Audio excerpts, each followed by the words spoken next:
Hi there, Kris, Hanna, Mayor of Marion, letting you know about the General Council meeting at Marion Council this week. Well, there was one big item that I can tell you about, and it's been something that the Council's been thinking about for many, many months.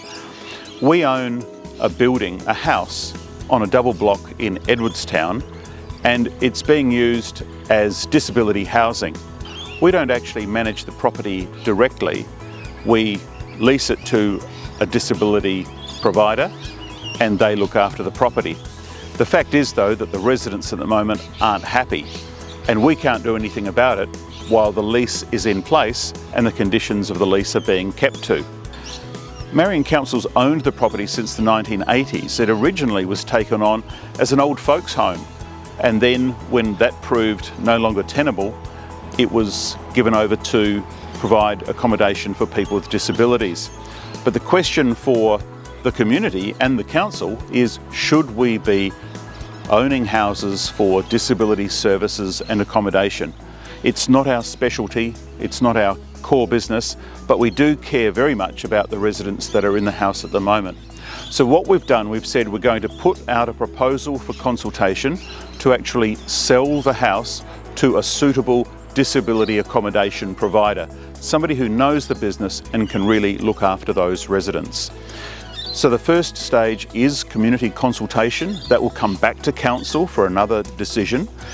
We could then go on to seek permission from the minister, that is the state government, to go forward with the process, revoke the community land status and eventually put an expression of interest out for a suitable disability accommodation provider who can actually look after the residents there.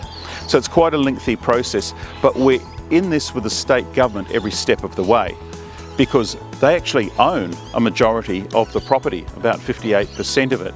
So if it's eventually sold, that will either go back to the state government or they might keep that interest in conjunction with a disability accommodation provider.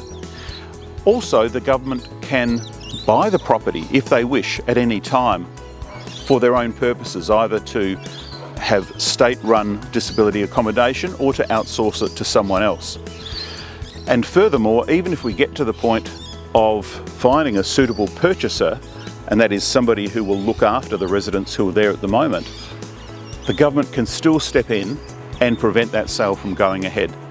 So we're going to keep in touch with the state government on this one. We want to hear from the community, and no doubt if you're interested in this topic, there'll be a suitable means for you to provide your feedback in coming weeks. That's all for now.